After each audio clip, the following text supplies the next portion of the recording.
बाहर तो पूरा इलाका आदमखोर राक्षसों से भरा था, लेकिन थानेदार जिद करके दरवाजा खोलकर बाहर जाना चाहता था। वह बार बार जोर जोर से चिल्ला रहा था, जानबूझकर राक्षसों को खुद को खाने के लिए बुला रहा था, लेकिन उसका मकसद मरना नहीं था, बल्कि अपने बेटे की जान बचाना था। अगर वह अपने शरीर का जहरीला खून उन राक्षसों को दे देता तो शायद उसके बेटे की जान बच सकती थी। जल्द ही एक राक्षस उसकी ओर चला आया। यह देखते ही इंस्पेक्टर ने फौरन अपनी हथेली पर चोट की और राक्षस के पास जाकर उसकी गर्दन पर वार कर दिया। लेकिन अजीब बात यह थी कि उस राक्षस के शरीर से एक बूंद खून भी नहीं निकला, जैसे वो बस एक खाली खोल हो। फिर भी इंस्पेक्टर ने देर न करते हुए राक्षस की गर्दन पकड़ ली और उसमें अपना जहरीला खून डाल दिया। जैसे ही राक्षस उसे खाने ही वाला था, तभी वह अचानक तड़पने लगा और जमीन पर गिर पड़ा। लेकिन और भी अजीब ये था कि बाकी राक्षसों ने इंस्पेक्टर पर हमला नहीं किया। वे सब उसी गिरे हुए राक्षस को घूरने लगे। ये पहली बार था जब किसी इंसान ने किसी राक्षस को मारा था। इंस्पेक्टर तुरंत वापस घर दौड़ गया। अब जहरीला खून राक्षस में चला गया था, इसलिए वह अपने बेटे को निश्चिंत होकर खून चढ़ा सकता था। डॉक्टर की मदद से बेटा बच गया। लेकिन इस सब के बाद इंस्पेक्टर थोड़ा चिंतित था, क्योंकि जब से वो इस कस्बे में आया था उसने कभी किसी राक्षस को मरते नहीं देखा था। अब जब एक राक्षस मरा पड़ा था, वह समझ नहीं पा रहा था कि ये अच्छा है या बुरा। सुबह होते ही वह राक्षस अब भी दरवाजे के बाहर पड़ा था। सब लोग बहुत डरे हुए थे। उन्होंने कभी नहीं सोचा था कि वे राक्षस को मार पाएंगे। अब सबसे बड़ी दिक्कत उसकी लाश को संभालने की थी। डिप्टी इंस्पेक्टर ने सुझाव दिया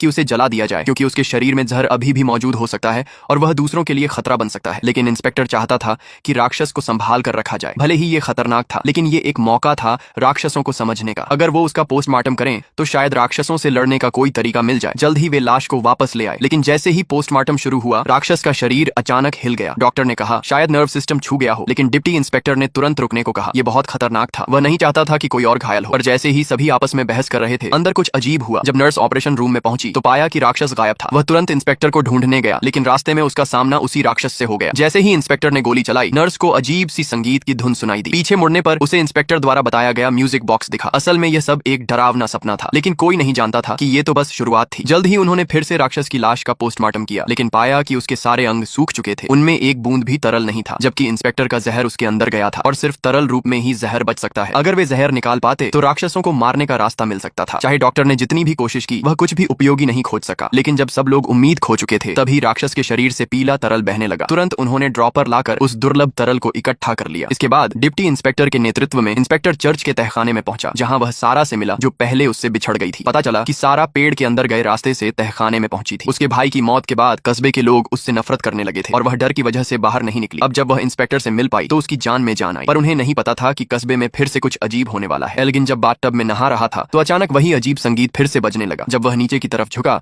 तो वहां इंस्पेक्टर द्वारा देखी गई बैले डांसर नहीं, बल्कि एक रोता हुआ डरावना राक्षस था।